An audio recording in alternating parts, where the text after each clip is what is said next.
Quelques mots aujourd'hui sur mon sentiment quant aux conditions de réouverture des écoles le 11 mai. Proposition du gouvernement, du président de la République, du ministre de l'Éducation. On a eu deux phases. La première phase, c'était la phase de confinement où on a pu assister à une véritable difficulté dans le cadre d'un transfert des apprentissages aux familles, le creusement des inégalités sur l'autel des deux fractures, la fracture sociale et la fracture numérique, ont sauté aux yeux. Démonstration a été faite durant cette période que le télétravail des élèves n'était pas l'école, que les parents ne pouvaient remplacer les professeurs, que l'écran ne pouvait pas suppléer aux interactions conduites pédagogiquement dans la classe. Et donc on a eu une phase de confinement qui a été très complexe, et pour les professionnels de l'éducation, et pour les parents d'élèves, et bien sûr pour les élèves, et en particulier les élèves les plus en difficulté. Aujourd'hui, avec la phase 2, il s'agit de préparer le déconfinement.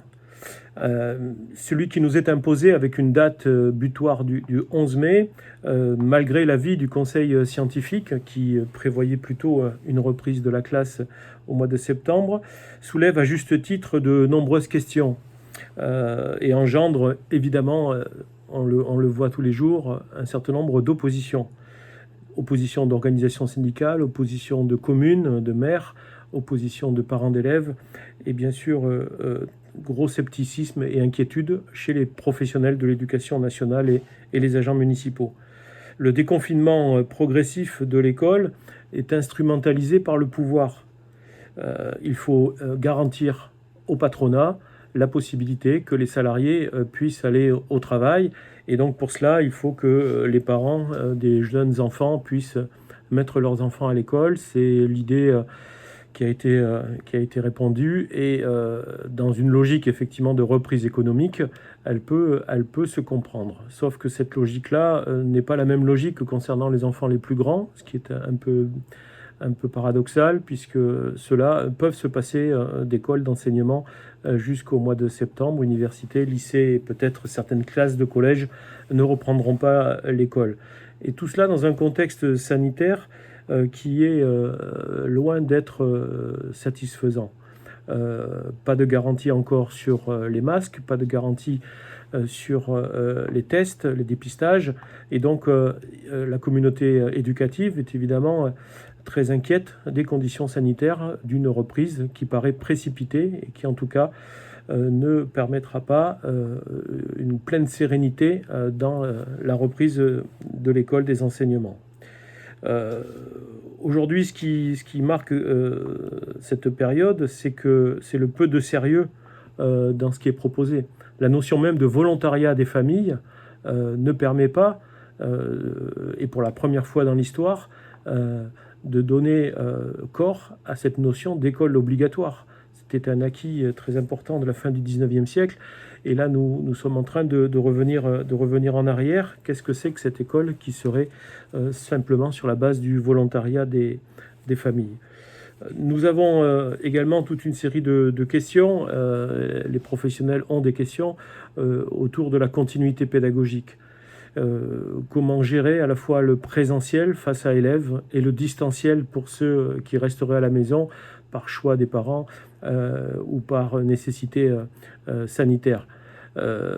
Quel type de continuité pédagogique cohérente, et pour cela, n'a-t-on pas besoin aujourd'hui de réfléchir à l'après déconfinement et en particulier à la préparation de la rentrée prochaine en revoyant les objectifs des programmes, en essayant de lisser sur plusieurs mois, plusieurs années un certain nombre d'objectifs d'apprentissage afin de s'adapter à ces mois d'absence qui sont évidemment préjudiciables pour la majorité des élèves.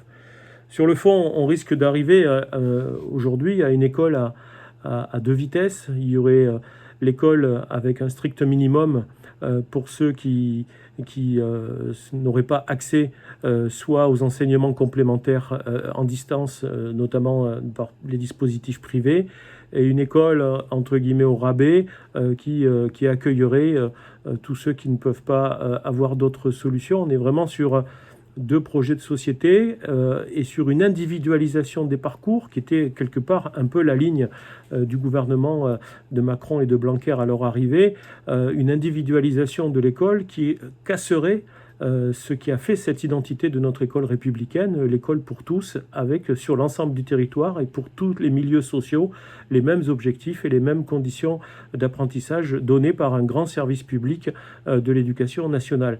Là, on a forcément des inquiétudes sur cette évolution-là, et il est temps de réfléchir, comme on a pu le faire avec le Conseil national de la résistance en 1945, avec le plan Langevin-Vallon, à un grand plan de redynamisation, de grande réflexion, de démocratisation de notre école de la République avec les moyens correspondants.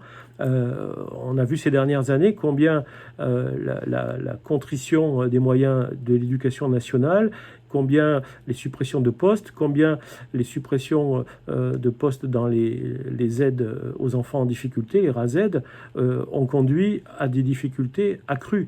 Et ce n'est pas le dédoublement de quelques classes en CP-CE1, notamment, et en grande section de manière progressive à la rentrée, qui sont la solution pérenne pour obtenir une réelle égalité des chances par une école qui redonne du souffle et qui redonne des garanties de traitement des enfants à égalité sur l'ensemble du territoire.